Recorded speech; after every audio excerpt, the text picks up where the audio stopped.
سیستم مدیریت امنیت اطلاعات ISMS پیشرفت سریع و در هر لحظه در دنیای فناوری اطلاعات و ارتباطات رو داشته.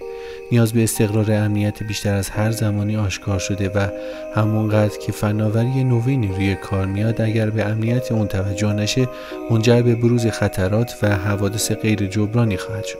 آیا تاکنون به امنیت اطلاعاتی که دارید فکر کردین؟ این اطلاعات ممکنه مستندات کاغذی، ایمیل ها، فیلم ها، مکالمات، جلسات و یا هر چیز دیگه ای باشه. سیستم مدیریت امنیت اطلاعات ISMS به شما کمک میکنه تا بتونید در بالاترین سطح امنیت رو برقرار کنید. ISMS مخفف Information Security Management System هست. ISMS یک سیستم مدیریتی یکپارچه که شامل مجموعی از کنترل‌های امنیتی که از محرمانه بودن، در دسترس بودن و یکپارچگی دارایی‌ها در برابر تهدیدها و آسیب‌پذیرها محافظت می‌کند.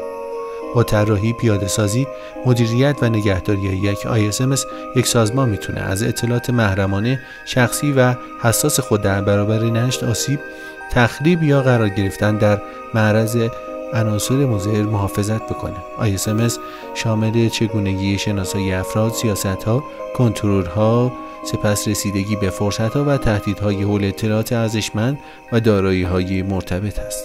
ISMS از استاندارد خانواده بزرگ ISO 27000 پیروی میکنه. در واقع این استاندارد راهنمای جامعی برای پیاده‌سازی ISMS است. در راستای پشتیبانی از پیاده‌سازی و اجرای یکپارچگی و سازگار با استانداردهای مدیریتی مرتبط، ISMS با سایر سیستم‌های مدیریتی همچون ISO 9001 و 14001 تطبیق داده شده. بنابراین یک سیستم مدیریتی که به گونه‌ای مناسب طراحی شده باشه میتونه الزامات تمامی استانداردها رو برآورده بکنه و ISMS این توانایی‌ها رو داره.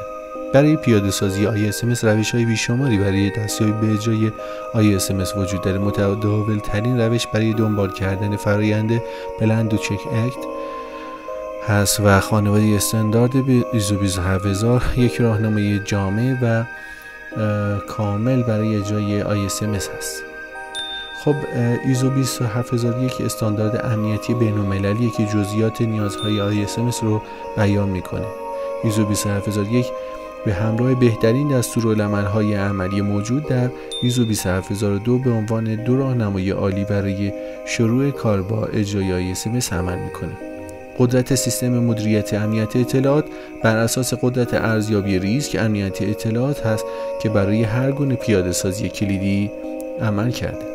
مراحل طراحی و پیاده‌سازی ISMS شامل 14 مرحله است: درک نیازها و انتظارات ذی‌نفعان، تعیین دامنه و محدوده سیستم مدیریت امنیت اطلاعات، کسب تعهد و پشتیبانی مدیریت، تعیین خط مشی و اهداف سیستم مدیریت، تعیین و تدوین متدولوژی ارزیابی مخاطرات، شناسایی دارایی‌ها، شناسایی مخاطرات و مالکان اونها، آسیب پذیری‌ها، تهدیدها و احتمال وقوع، تحلیل و ارزیابی مخاطرات، شناسایی و ارزیابی راهکارهای برطرف سازی مخاطرات، انتخاب کنترل‌های مناسب برای کاهش مخاطرات و تهیه و تدوین SOA و RTP، آموزش، تحصیل و آگاهسازی امنیت، تدوین مستندات مورد نیاز سیستم، انجام فرایند اندازه‌گیری و آیش امنیت، ممیزی داخلی و بازنگری مدیریت و در آخر بهبود مستمر و اقدامات اصلاحی